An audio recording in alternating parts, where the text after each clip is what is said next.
We are live, y'all. Let me get live on all the platforms and all the pages. Let's get it together. Welcome to another week of Talks with the Tax Cop. Why? Because we here. We doing our thing. And I'm probably not centered like I'm supposed to be in Instagram the way I want to be. Hey, I'm trying to make sure I'm there. I'm trying to make sure. I got some feedback last week about making sure that the microphone is loud enough. So prayerfully, that's what we got going on this week, and that y'all can hear me. So let's get into the show. I didn't even do my intro, y'all. You know why? Cause my hip hurting. I need to take my tail to the patient first, and I'll be taking myself to the patient first very soon. Uh, where am I at, y'all? I'm trying to make sure. Instagram. My bad. I'm trying to make sure I stay in the frame for you all. I think it's right here when I'm in the frame. Okay? So I'll stay here, make sure that we're loud. I'm standing because my hip hurt like crazy. My stuff is doing all the things and not moving the way it needs to be moving. But we're gonna get into today's topic shortly, but let's start the show off. All right, let's do it. Boom, boom, bump. Welcome to this episode. I am none other than yours truly, Patrice L. Berry, EA. And this is another episode of Talks with the Tax Cop. Y'all probably are like, that intro should have been that smooth from the jump. And you're right, it should have been that smooth from the jump. However, my hip is hurting. My hip is hurting. And I need to take myself to the patient first. But I could not do that until I did my commitment that I said I was going to do. And that is that I'm going to log on here every week, do what we're supposed to do, make sure that all the things are popping, try not to be interrupted. I got to teach my people to schedule because my husband calling in the middle of the show when I'm supposed to be doing what I'm supposed to be doing and make sure that everything is good.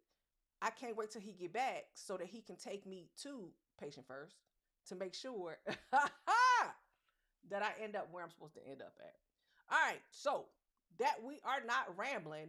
I love the fact that we are going to look at articles each week, break something down, make it applicable, see how y'all can apply it to your life so that you don't make some of these same mistakes.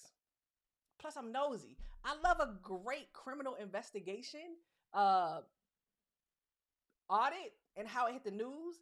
I would love to see the report. I told y'all, I used to be a former IG auditor, did not work at the IRS, but I was in them people business. Why? Because they stuff is, it seems more sensational. It reads like a good novel. And who don't like a good novel? Everybody. Everybody like a good novel. So let's break down what article I want to talk about this week, and let's go from there. All right, shall we do it? We shall. Let's make sure I got the right thing on the screen, and I'm going to show you again where to go get the people business, because I think it's important to be in their business. All right. Can y'all see that screen? Are we on it? We're not on it. Of course, today would be the day that my tech don't work the way I want it to work. Why? Because I'm live and I can't freaking pause this. Uh, let's see if I can fix it. See, unlock. I know where we're going, so we can get into it. Boom. Figured it out. Y'all probably like, why is she that freaking loud? Figured it out. Got it. All right, so this is where we are. We're back to that criminal investigation page. Bookmark it, get into people business, IRS criminal investigation, investigation press releases. This is what happened this week. In the midst of there being a short, partial funding issue with the government, we still had some news, right? So some agencies were furloughed, some were not. Everybody back at business. So we good to go there. But this article right here caught my attention. Federal jury convicts two brothers and a public official. Are we shocked? No. Who orchestrated elaborate fraud and bribery conspiracy. Let's look at the article. So y'all can figure out how my brain works and why your girl really is like, hey, where's this coming from? All right. So a federal jury convicted two brothers and a public official for their roles in a multi-layer, elaborate fraud and a bribery conspiracy that spanned across several states and countries. They didn't keep this thing in the U.S., y'all. What? They didn't keep it just here. They didn't keep it on U.S. soil. They took that thing abroad because globalization is importante. What? Do what you got to do, where you got to do, how you got to do it. So let's see who was involved. Now, I'm not about to jack up these names. I'm going to tell you, because if I say anything with the way I'm feeling right now, these people will be very offended if they were to ever watch this podcast. And we don't want them to be offended. We just want to talk about their business. So let's look at it.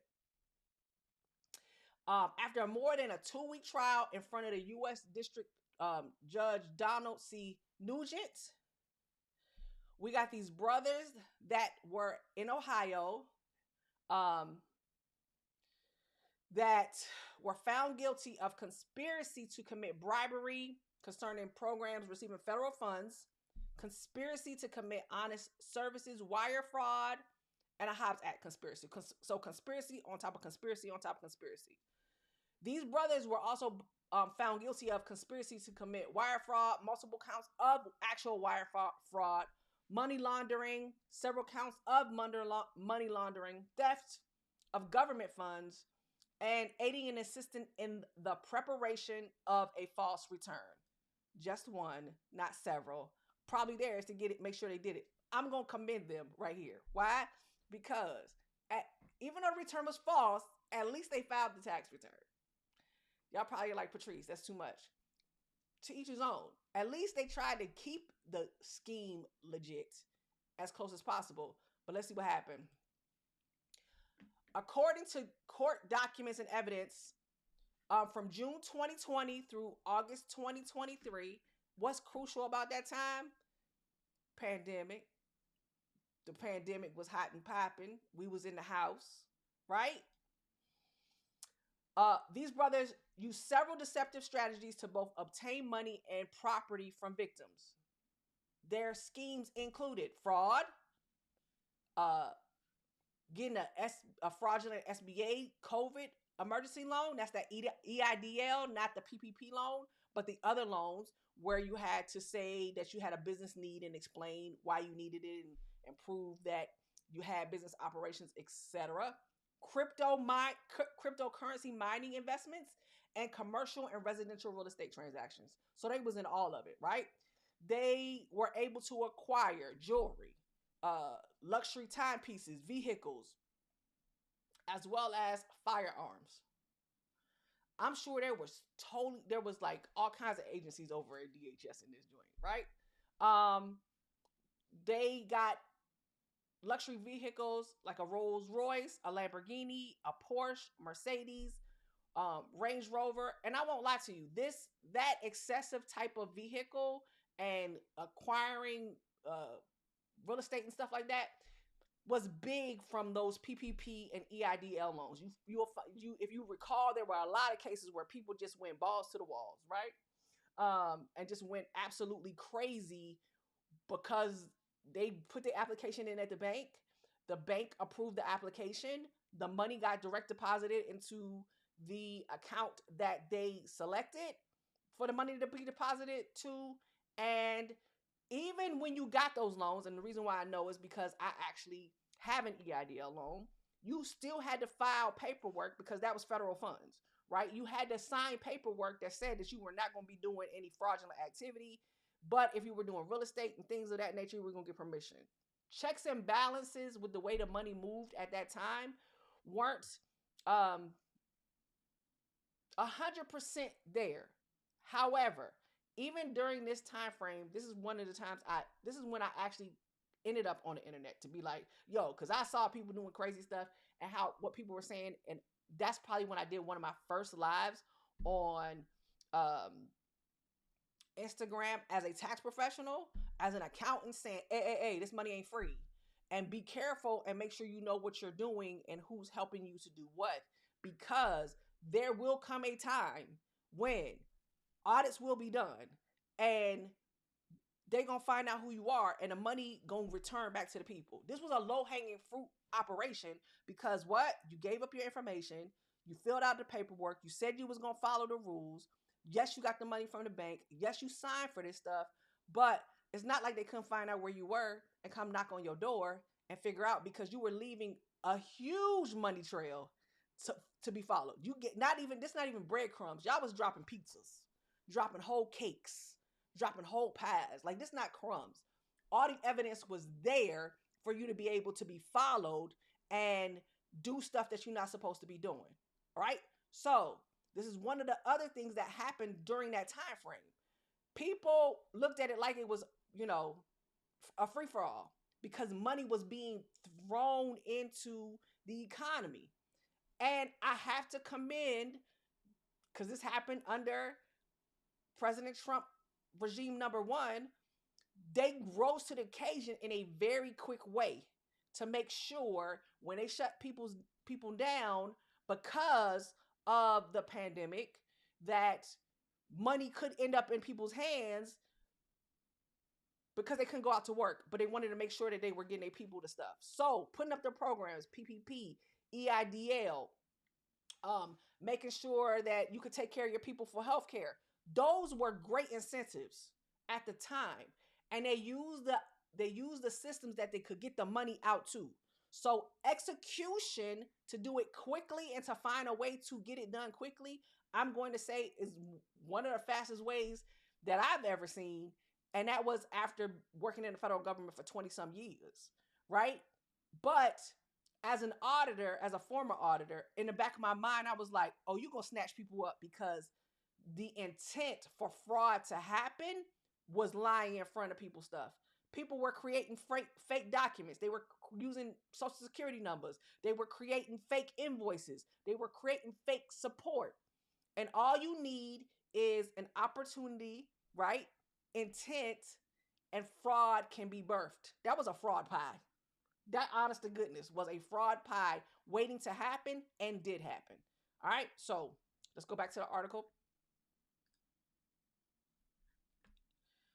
They made exorbitant claims about their extraordinary wealth and government connections. They came to be married to people in real high places, right? Someone else claimed to be a hedge fund manager. They created these identities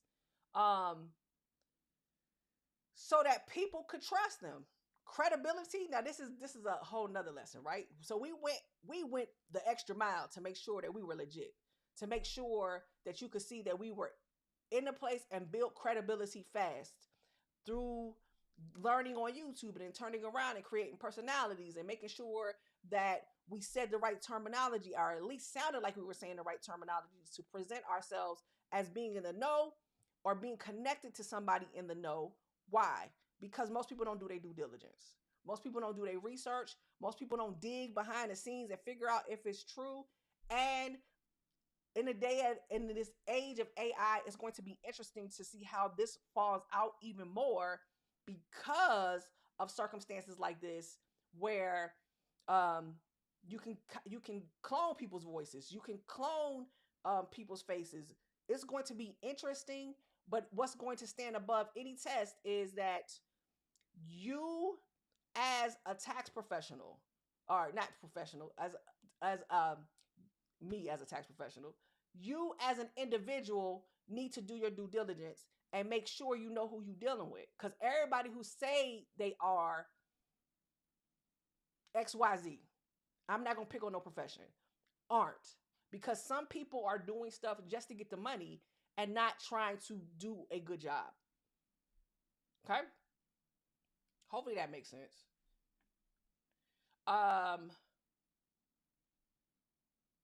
They just used their influence. They did a lot, and they got caught out there.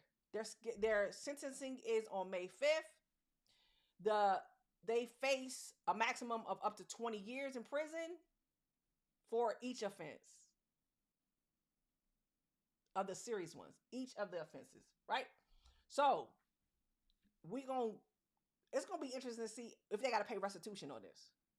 The case was investigated by the IRS, Criminal Investigation, and FBI Cleveland Division. I'm surprised with the fact that they bought firearms that unless it was excessive and they had done something like that. I'm surprised DEA wasn't in it. Just curious. But definitely they got the whole alphabets in here on this case, and it only took them 2 weeks to actually do what they got to do to get through the trial to make sure that everything was locked up, loaded, and presented to the people. And these people were found guilty. They're responsible. IRS Criminal Investigations is the law enforcement arm of the IRS. Did y'all know that almost every IG has a law enforcement arm? So, just interesting fact. Every Office of Inspector General has a investigative side. Them the people that carry the guns and can go do stuff, which is why their audit reports are so much sexier than regular audit reports. And you find out people out here doing crazy stuff. But there is the watchdog section that is making sure that not only are they trying to correct processes and procedures, but when criminal activity does happen, they are making sure they go after criminals and get stuff straight and getting the monies back or holding those people accountable so that they can serve the time that they're supposed to serve the time.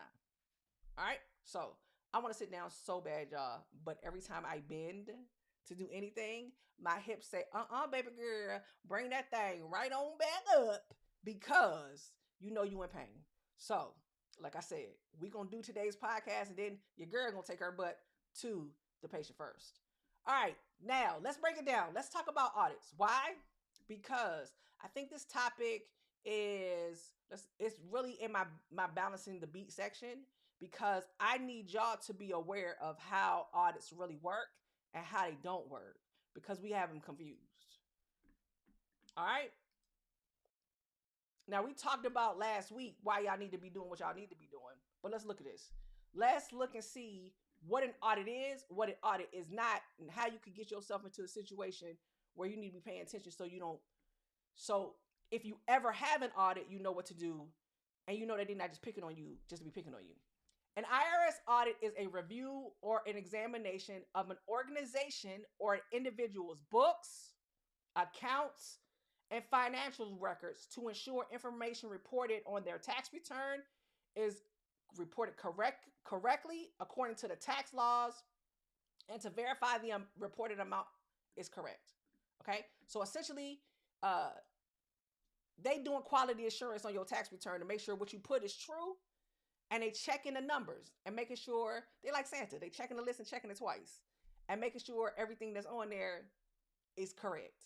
If it is not, what happens is they will disallow, right? So that's what it's called. They will disallow an expense, a deduction, a credit, and therefore that is what adjusts the calculation on your tax return. So let's look at this. Let's go through. They got all these questions. We're going to make sure you get a copy of this link so you'll know where to go to be like, whoa, how do I got to do this? And on this, because y'all know it's my favorite website, irs.gov. Why would you be selected for audit? Random. Very much. It's not that they picking on you. Random.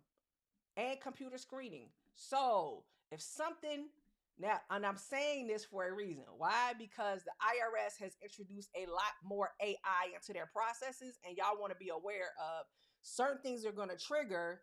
And I do believe we might have upticks, but you need to understand that it's not them picking on you. But I told you, I feel like we back in Scantron era. For those who don't know what a Scantron is, Google it. Don't make me feel old today, because I don't feel like being felt old, okay? It's random. Sometimes you get audited for related examinations. I'll give you an example. Let's say a tax preparer, a tax professional, has been preparing taxes wrong, and the IRS knows this because either a complaint or they've looked at one and the stuff is so egregious that they go back and say, hey, we need your list of clientele because you was on here doing stuff all willy-nilly, and therefore you as the individual can be audited that way. Or let's say they come into a tax practice, see that our processes, our procedures are incorrect, something that we weren't doing from our due diligence, and or we were in violation of something in Circular 8230, and it will trigger them to take a sample of our clientele that we filed, and that may be how you get backed into being audited. I was about to be backdoored, but y'all know, keep your mind out the gutter, okay? But it's not like they eeny, meeny, miny, mo, or they just continually picking on you. You could give them info. They could have looked at one of your returns, and it opens up the window for them to keep looking, either because of something that you prepared wrong or misunderstood or answered incorrectly on some software, or something that someone that you paid may have done wrong, and now they at your doorstep, right? How do you get notified? I'm gonna tell you what they're not gonna do. They're not gonna call you. Okay? The IRS not calling people.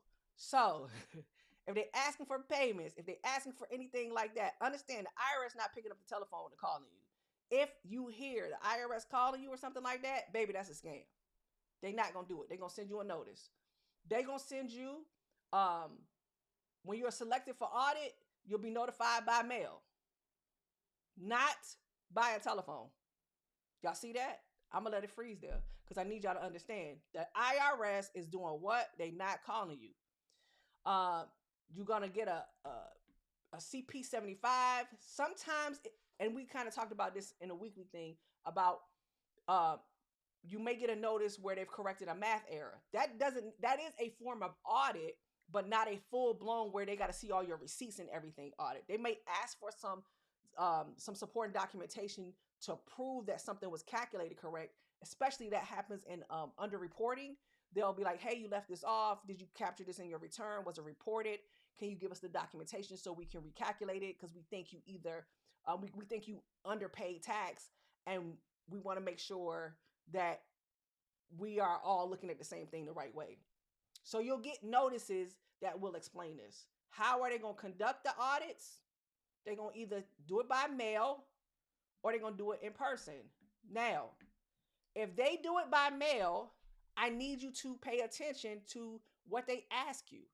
They're going to ask you to actually give them supporting documentation.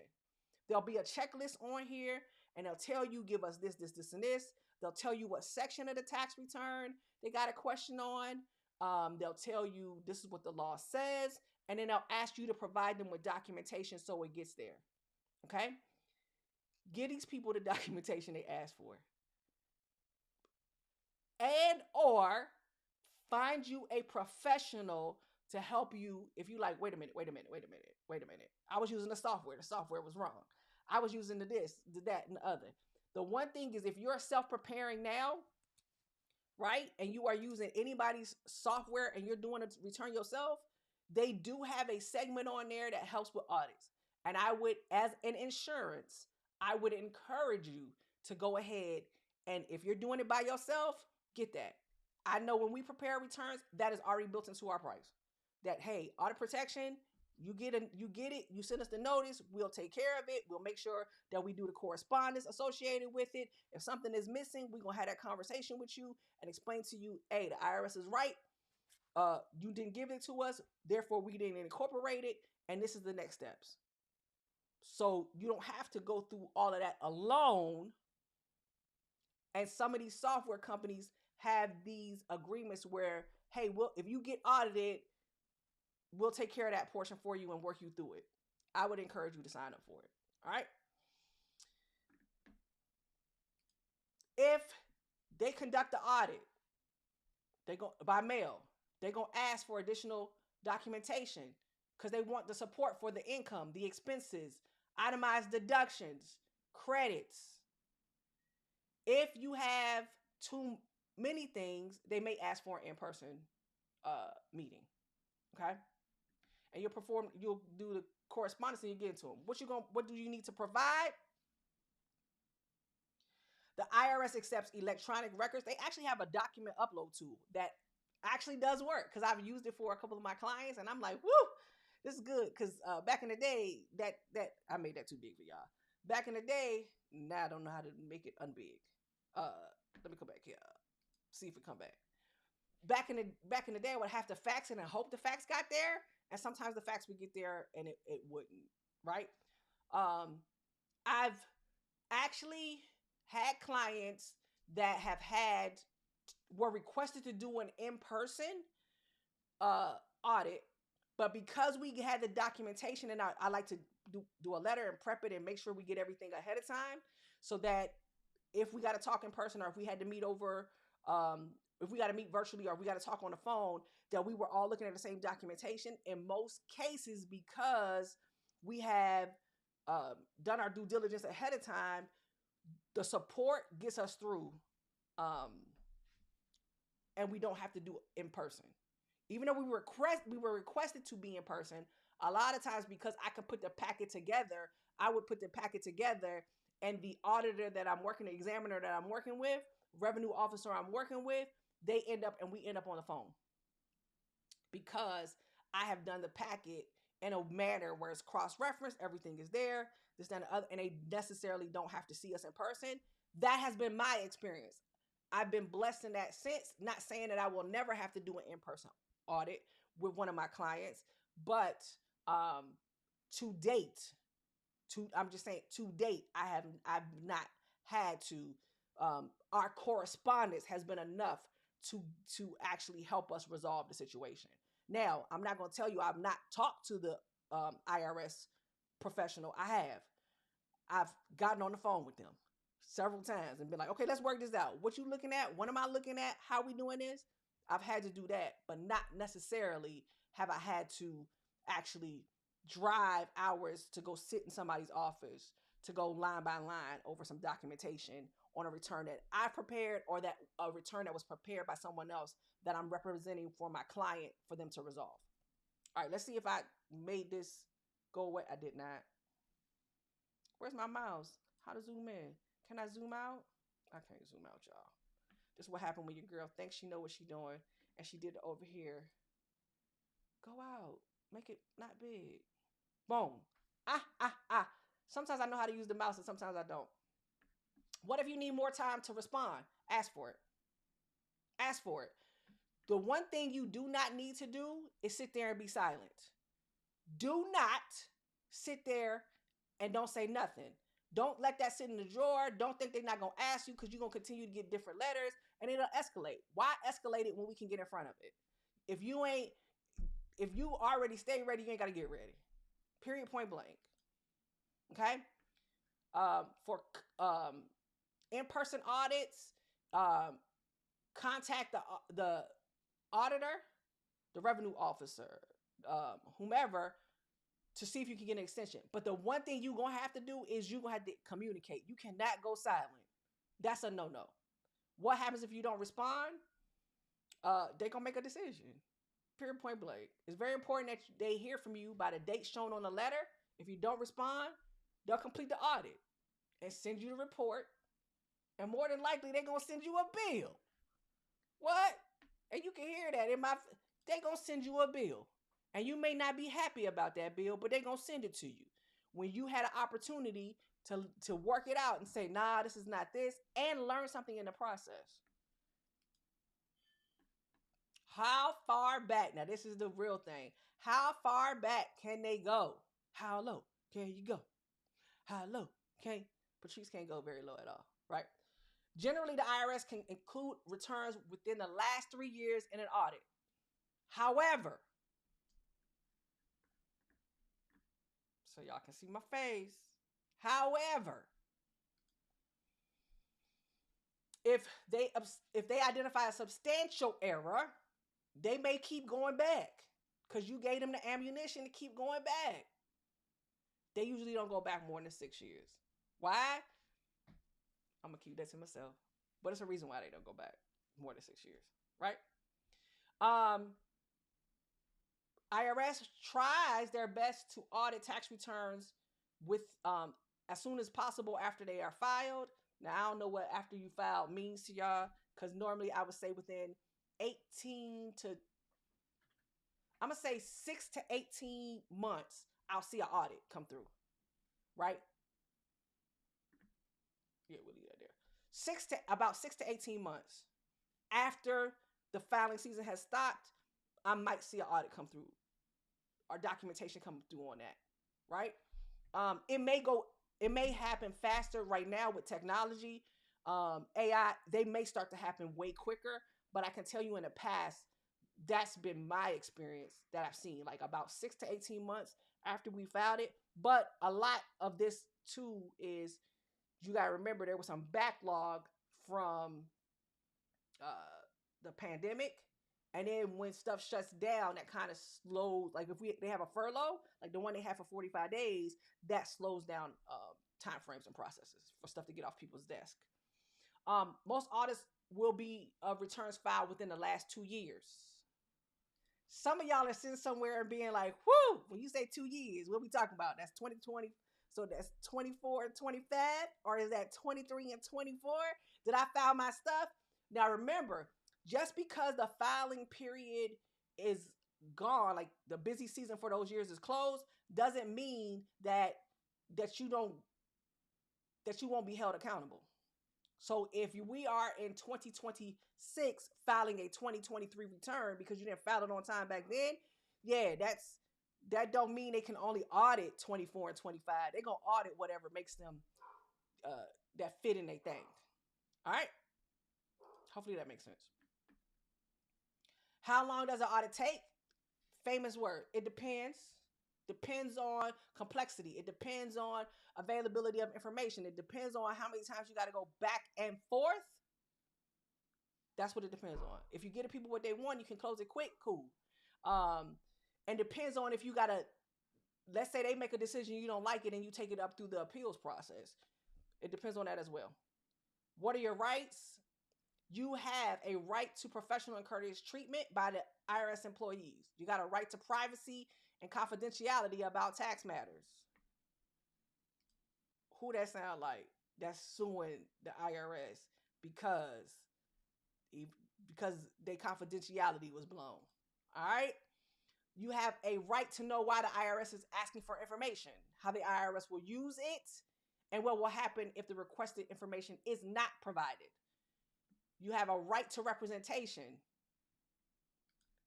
Me, out of representation. And others like me, EA, CPA, tax attorney. You have a right to representation. You don't have to go fight that by yourself. You have a right to an appeal. Disagreements, to appeal disagreements, both within the IRS and before the tax courts if you want to take it there. There is an appellate process that does exist. All right? And how does an IRS audit conclude? And then I'm done for today. Okay? Is either there's no change. Y'all agreed that what the IRS came up with is this, or y'all have a disagreement. There are cases where IRS audits, the taxpayer was 100% correct in what they filed, and the IRS agreed, okay, we ain't making no changes. It's no changes. We good to go. Your return was good. We looked at it. You have support for this. Go on about your business. Have a good life. Make sure you file this return like this in the future. Then there's an audit where proposed changes and you understand, and now you know, oh, I shouldn't have done that. I thought it was this. Got it. I agree to it. And in those cases, sometimes I've seen and read stuff two different ways. Sometimes it increases. Sometimes it opens in the midst of y'all reviewing. It opens you up to a deduction or a credit that you were not aware of that you had the right to have, and it will adjust your tax return that way. And they're like, okay, we'll change this credit to this and give you this, and therefore it'll adjust your tax return and put you in this light. So that's an agreement. Or y'all can have a disagreement where I don't like what you said. No, I feel like this is right. I feel like I'm right, you're wrong, and I'm going to take it through the appellate process. And you got every right to do with that. Okay? So hopefully that makes sense. So we have no change, agreed, and disagreed. And y'all, you know what? When you're using a mouse on a Mac, instead of using your trackpad, it'll go back and forth. So my apologies if y'all like, I'm going to give y'all a link. What happens when you agree with the findings? You do what you're supposed to do. If you owe, you're going to pay, and you'll do what you got to do with the interest and penalties. And if you don't, as I said, there is a mediation process, or you can file a formal appeal. And if need be, and it has to be taken up through the courts, that can happen as well. We don't want that to happen, but it could happen. All right. So, um, that's to reassure you. Don't be just putting all willy nilly stuff on your tax return. And if you pay somebody, check the tax return. That really is my lesson in it. Check the tax return. Make sure that the tax professional is correct. The tax professional at that time could be having a bad day and transpose the number, meaning, hey, we switched it. Let's say the number is 572 and instead they put 527, which will mess calculations up. So definitely do your due diligence. Trust but verify. That's the rule of an auditor. Trust but verify. And if there's something that's incorrect and you pay somebody, have a conversation with them to get it correct. And if you don't know what that tax return say and you don't know how to read the tax return, take the time to ask the person who prepared, hey, can you walk me through this return? Don't just look at it and be like, how much money am I getting back? How much money do I owe? There's more to it than that, because if you get selected for an audit, they're not going to be talking about how much money do you owe, how much money you get back. And you can't use ignorance as a defense. You cannot, because when you sign that, you are attesting that this information was correct. You gave the supporting documentation to the person who prepared the tax return, and you stand behind it, and all the information in there was correct when it was filed. So, all in all, what you got to do, you need to know what your stuff say. You need to know what the tax returns say. You need to know what documentation you gave people. Now, you also need to know if you don't have no business, and not like you ain't got no business, but if you don't have a business, meaning you are not operating in something to make a profit because you are for-profit business, or you have a nonprofit and you not following the rules. Businesses, right? LLCs, you out here making money in exchange for a service or a good. That's what I'm talking about when I talk about business. LLC, S corporation, C corporation, partnership, sole proprietor. Don't be being exorbitant on your expenses. Don't say you made $50 and you got $50,000 in expenses. I can tell you all day long, forget an AI. When it go to match, that's going to seem exorbitant. And somebody going to ask questions. And I'm not saying that it's not true. But you lead somebody to want to ask you, how did your business make $50 and you spent $50,000? What? And now you got all these expenses. The numbers look off. You give a reason to be like, is this for real? Is this for real? Did they really put this? Right? Because when you first file it, machines are looking at it first. Is your social security number right? Is your number right? Did you put your W-2? Are you missing any documentation before it kicks back and it rejects? That's a whole process that happens in tax preparation. And then if it gets elevated because, right, it's random or something look off, understand they're not picking on you. But don't give people ammunition to be in your business when they don't need to be in your business. Keep that joint conservative is what I'm saying. Keep it conservative. Keep it conservative. Because you don't want to open up a can of worms unnecessarily.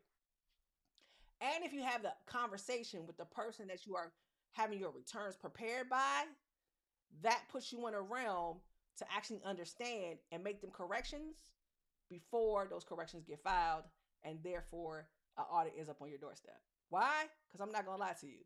I keep telling people the tax pro is the one who gets them in your business. We snitch on you. Why? Because that tax return is the one that get them knocking on your door. Not anything else, the tax return. Unless you're out here just doing crazy stuff and buying Rolls Royces and stuff like that, and you change your lifestyle to look crazy. Or you flag for something else. Other than that, that's how you get audited. No rhyme or reason, no particular science. Don't give them reason to audit you unnecessarily. And if they do audit you, know that you got rights, know that you can get it taken care of, make sure you have your documentation to do the things you need to do. And if you don't know where to go, Find someone who can represent you and help you in that space. Until next week, because I am doing everything I can to not scream because of my hip. We'll talk to you later. And know that here, over here at Total Tax Experience, the tax cop and her team want to have the opportunity to always help us, help you, help yourself. Until next week, we out of here, y'all. Peace.